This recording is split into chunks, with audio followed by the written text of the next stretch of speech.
ആദ്യമായി ചന്തയിലെ ഈച്ചകൾ എന്ന കവിത വായിക്കും. ചന്തയിലെ ഈച്ചകൾ. നിശബ്ദത അവസാനിക്കുന്നിടത്താണ് ചന്ത. നിശബ്ദത അവസാനിക്കുന്നിടത്താണ് ചന്ത. ചന്തയിലെ ഈച്ചകൾ മണ്ണിൽ ചിറകുകൾ പാകി വേരൂന്നി നിൽക്കുന്ന അരയാലിനെ ഒരു കാടാന്തരത്തിൽ വിട്ട് തിരിച്ചുപോരും. ചന്തയിലെ ഈച്ചകൾ മണ്ണിൽ ചിറകുകൾ പാകി വേരൂന്നി നിൽക്കുന്ന അരയാലിനെ ഒരു കാടാന്തരത്തിൽ വിട്ട് തിരിച്ചുപോരും. പ്രകാശത്തിന്റെ അകിട് ചുരന്നുവരും.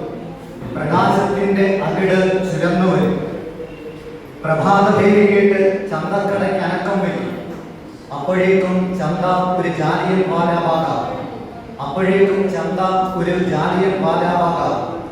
വീണകെട്ടിയ കണ്ണിലെ പേടി കയറുമാറാണെന്ന കാളകൾ അറവുകടയുടെ ബഹളത്തിൽ ഉപേക്ഷിക്കുന്നത് ചന്തയിലെ ഈച്ചകൾ കാണും.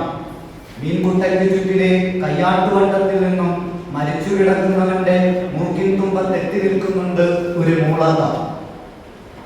ഉൾക്കാടും ശിലാഗ്രഹങ്ങളും പങ്കുവയ്ക്കുന്ന ആഴമൗനങ്ങളെ സൂക്ഷകാന്തം കൊണ്ട് തിരിച്ചറിയാതെ വയലും വീടും കേട്ട് അസ്തമിക്കുന്ന ചന്തയെ ഓഫാക്കി അവസാന വണ്ടിയിൽ ഒരു വയൽക്കാറ്റ് വന്ന് യാത്രയാക്കും വരെ ഏകാന്തതയിലേക്ക് ഓടിമറയാത്ത ഈച്ചകൾ, ചന്തയിലെ ഈച്ചകൾ. ഉൾക്കാടും ശിലാഗ്രഹങ്ങളും പങ്കുവയ്ക്കുന്ന ആഴമൗനങ്ങളെ സൂക്ഷകാന്തം കൊണ്ട് തിരിച്ചറിയാതെ വയലും വീടും കേട്ട് അസ്തമിക്കുന്ന ചന്തയെ ഓഫാക്കി അവസാന വണ്ടിയിൽ ഒരു വയൽക്കാറ്റ്